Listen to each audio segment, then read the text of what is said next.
ഞെട്ടുക.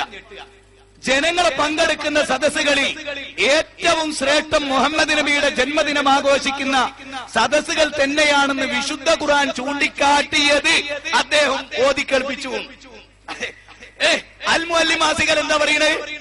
നബിയോ സഹാബത്തോ ജന്മദിനം കൊണ്ടാടിയിട്ടില്ല, അതുകൊണ്ട് നബി ഒന്നും പഠിപ്പിച്ചിട്ടില്ല.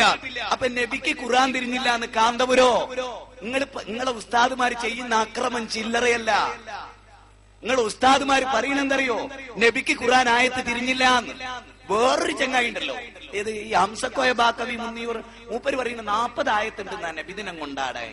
അപ്പൊ ഇവര് തന്നെ പറയാണ് സഹാബികളൊന്നും നബിദിനം കൊണ്ടാ. അപ്പൊ ഇന്ന് 40 ആയത്ത് പിട്ടിന് കൂട്ടിയതായിരുന്നവര് ആണോ?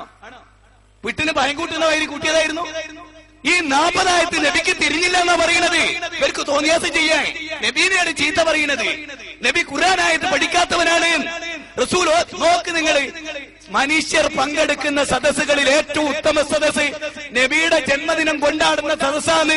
അല്ലാഹ് ഖുർആനിൽ പറഞ്ഞിട്ടുണ്ട് എന്നാ കാന്തപുരം പറയണത്. അത് റസൂൽ മൂടി വെച്ചു. AP സുന്നി ഈമാൻ ഉണ്ടെങ്കിൽ ഷഹാദത്ത് കലിമ ചൊല്ല്, ദീന ആചരിക്ക്, അള്ളാന്റെ മതം അനുസരിച്ച് ജീവിക്ക്, ഈ ജാതിനൊക്കെ ഒഴിവാക്ക്. നിങ്ങൾക്ക് മനസ്സിലാവുന്നുണ്ടോ പച്ചക്ക്?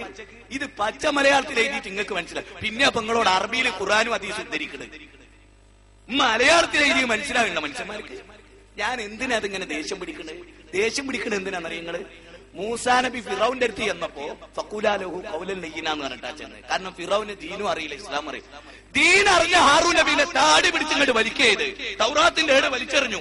മുസ്ലിം ഉമ്മത്ത് പേച്ചു പോയപ്പോ ആ ഉമ്മത്ത് ഖുർആനും സുന്നത്തും കിട്ടിയിട്ട് പോലും ഇവിടുത്തെ മറ്റ് ഹൈന്ദവരെക്കാൾ പിഴച്ചുപോയി എന്ന് കാണുമ്പോ സങ്കടമുണ്ട് സഹോദര. പള്ളിയിൽ മൂത്രയിച്ച അറാബിയോട് നബി മാന്യമായി പെരുമാറി. പള്ളിയിൽ ഖുർആൻ കൂടുതൽ ഓതിയ സാബിനോട് ചൂടാകുകയും ചെയ്യും. എന്തുകൊണ്ട്? ഒരു മുസ്ലിമിന് തെറ്റ് പറ്റാൻ പാടില്ല. അതുകൊണ്ടാ അത് പറയുന്നത്. എന്തിനാ ഞങ്ങൾ മുസ്ലിങ്ങളോട് ചൂടാകണേ? മുസ്ലിങ്ങളോട് ഏറ്റവും സ്നേഹം ഉണ്ടായിട്ട് ഹൃദയം തുറന്നാ പറയുന്നത്. പടച്ചോനോർത്ത് നിങ്ങൾ കേൾക്കി.